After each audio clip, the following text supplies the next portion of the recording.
Hi guys, I'm back with another lecture of FYD, and in this lecture I'm going to start the unit 4. So before we start, just a brief introduction about myself. So I'm Sandhya Rao, working as an assistant professor at St. Andrews Institute of Technology and Management, and the subject that I'm taking up over here is Foundations of International Business. So these are the topics that we are going to cover in the subsequent lectures, starting with accounting differences across the countries and cross-cultural challenges in international business. So let's get started. So in international business, there are different accounting systems which are being followed. Every country have a different set of rules and regulations regarding the preparation of final accounts.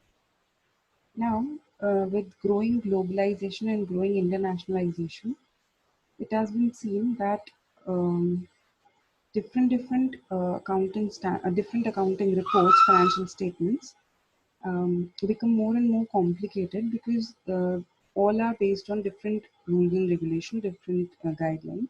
So it becomes difficult to do a comparison. And in order to ensure uniformity in the analysis of financial statements across borders, we have international accounting systems in place.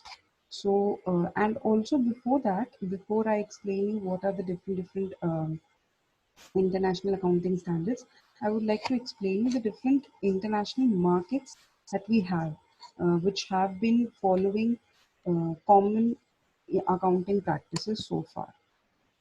So, starting with IFAC. So, IFAC is the International Federation of Accountants. It's a worldwide association which was formed in 1977 to develop the accounting profession, harmonize its auditing practices, and reduce the differences in the requirements to qualify as a professional accountant in its member countries. It currently has a membership of 143 national professional organizations in 104 countries, representing more than 2 million accountants. Okay, so it's a kind of association wherein we are trying to harmonize the auditing practices. तो यहाँ पे जो भी countries की member countries हैं, they will have a common set of guidelines to prepare the financial statements. Okay. Then we have UN, that's United Nations. So several organizations within the UN have been involved in international accounting standards, and its group of experts prepared a four-part report in 1976. That's International Standard of Accounting and Reporting for Transnational Corporations. So the report listed financial and non-financial items that should be disclosed by multinational corporations to host governments. ठीक है, बहुत सारे उनके चीजें हैं जिनको वो disclose करना चाहते हैं अपनी होस्ट गवर्नमेंट के लिए. ठीक है. Then we have OECD, which stands for the Organization for Economic Cooperation and Development. So it was formed in 1960 and it currently has 29 of the world's developed industrialized countries as its member.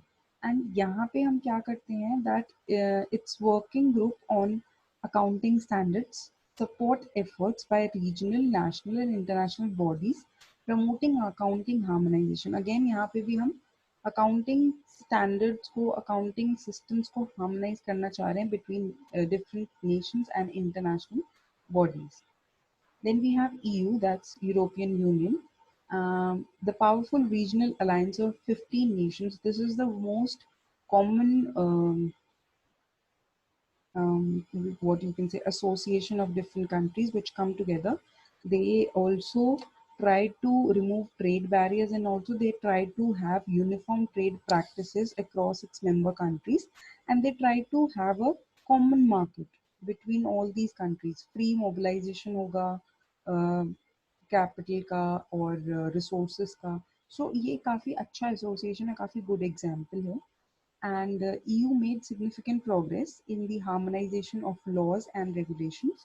उनका जो commission है, they establishes standardization and harmonization of corporate and accounting rules through the issuance of directives. ये directives issue करते हैं जिसके through ये harmonization को ensure करते हैं. Then we have NAFTA and other organizations as well. NAFTA जो है वो 1993 में बना था between Canada, Mexico and United States to have a common market. It will phase out duties on most goods and services and promote free movement of professionals, including accountants, among these three countries. ठीक है, तो इन तीनों Nations के बीच में एक free movement को ensure करने के लिए ये एग्रीमेंट जो है ये फॉर्म हुआ था. एंड ये इसीलिए हुआ था कि इन कंट्रीज को भी डेवलप करने का चांस दिया जाए, फ्री मोबिलाइजेशन और रिसोर्सेज का, ताकि डेवलपमेंट हो सके. Then there are other organizations also, regional associations such as Association of Southeast Asian Nation, that's known as ASEAN, and then we have Community of Sovereign States as well. Then we have Economic Cooperation Organization. Then we have Baltic Council, and Asia Pacific Economic Cooperation is also there. That's called APEC. And then we have Confederation of Asian Pacific Accountants. That's called CAPA. Then Nordic Federation of Accountants is also there. That's called NFA. They made efforts towards harmonization of the accounting standards. Okay. So now we'll move to the next topic. So the next topic is cross-cultural challenges. We all know that in international business we face several challenges because of difference between the countries. So what are the cultural challenges that every business faces? So let's study them one by one. So I have listed out these reasons. We have social and cultural environment differences, then the social structure of the society, values and belief of people, political environment, legal system, education system and standard, and the quality of quantity knowledge workforce. So these are some of the reasons, or you can say these are some of the challenges that every international business has to face. Now I'll talk about them one by one in detail. तो social and cultural environment क्या होता है कि आपकी society में जो लोग रह रहे हैं, कल्चर कैसा है, वो डिफरेंस होता है उन चीज़ों में, वो वेरी करती हैं. May be the culture of India is different, or it's not about maybe, it's 100% sure that the culture of India is very much different from USA. The social norms that are prevailing in Indian society are very much different from the norms that are prevailing in the USA. So these kinds of challenges are huge in nature, and their impact is also significant. We cannot say that अगर India में कोई चीज़ हो रही है, for example let's say India का culture ये है that whenever we enter a temple we would remove our footwear, and हम अपने हेड को बो करेंगे गॉड के सामने, और सर को कवर करके रखेंगे whenever we enter a worship place. But maybe when we go to a church, maybe in USA, people are not covering their head when they are entering. It's not mandatory. I mean, it's up to them whether if they want to cover their head, they can do it. Otherwise, it's not compulsory. But in Indian culture, especially if I talk about gurudwaras, then you strictly have to cover your head. तो ये religion हो गया, culture हो गया, या फिर Indian culture ये है कि आप हमेशा अपने बड़ों के पैर छुएंगे.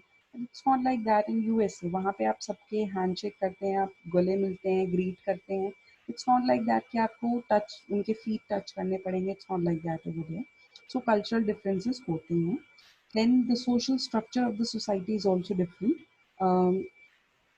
आप जैसे देखते हैं कि यहाँ पे अगर कुछ भी इवेंट किया जाता है, if it's the birth of a child और मैरिज और death or any other big occasion, then we have social gatherings. कुछ हमारे rituals होते हैं which we follow.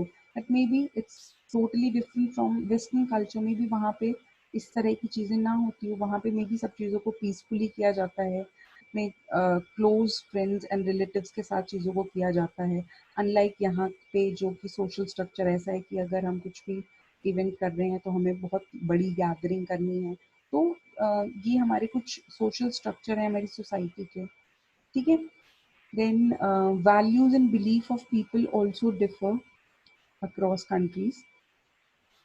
Belief system हमारा कैसा है, हम लोगों के जैसे फॉर एग्जांपल यहाँ पे हम कुछ ऐसे गुरु हैं जिनको हम फॉलो करते हैं, उनको आइडलाइज करते हैं. वी हियर टू देयर प्रवचन, but maybe it's not like that in western culture. वहाँ पे एक आप इस तरह से कुछ मे भी चीज़ें ना होती हों, आपके बिलीफ सिस्टम और होते हों। यहाँ पर चीज़ों को प्रैक्टिकली ना देखा जा देख कर चीज़ों को अंधविश्वास पे भी लोग जो है उन पे विश्वास कर लेते हैं। But maybe it's totally different in some other country. वहाँ पे चीज़ों को प्रैक्टिकली देखा जाता है। मे बी पॉलिटिकल एनवायरनमेंट भी डिफरेंट हो सकता है कि आपके यहाँ पे जो पॉलिटिकल पार्टीज हैं, मे बी पॉलिटिकल सिस्टम जो है वो काफ़ी स्टेबल है। बट मे बी अब्रॉड में ऐसा ना हो, वहाँ पे स्टेबिलिटी ना हो ज़्यादा। लीगल सिस्टम वेरी कर सकता है, जिसका मतलब ये है कि आपके यहाँ पे जो लॉज हैं, जो रूल्स एंड रेगुलेशंस हैं, चाहे वो ट्रेड को लेकर हो या वो टैक्स को लेकर हो, किसी भी चीज़ को लेके हो, लीगल सिस्टम डिफरेंट हो सकता है कंट्री टू कंट्री के बेसिस पे। एजुकेशन सिस्टम एंड स्टैंडर्ड जो है वो वेरी कर सकता है। आपकी कंट्री में जो लोग रह रहे हैं, मे बी उनका लिटरेसी रेट डिफरेंट हो सकता है किसी दूसरी कंट्री के साथ, जिसकी वजह से आपको अपने प्रोडक्ट की पोजीशनिंग करने में डिफरेंट स्ट्रैटजीज यूज़ करने पड़े अलग अलग कंट्रीज़ के हिसाब से।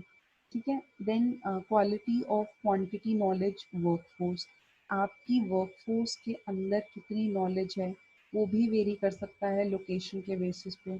मे बी इन इंडिया जो यहाँ पे आपको वर्कफोर्स मिलेगी वो ज़्यादा एजुकेटेड ना मिले, स्पेशली अगर आपको अनस्किल्ड काम के लिए अगर कुछ लोगों को हायर करना है, वर्कफोर्स हायर करनी है, देन डेफिनेटली चांसेस बहुत हाई है कि उनमें से ज़्यादातर लोग जो हैं वो इलिटरेट होंगे या क्वालिटी नहीं होगी उनकी।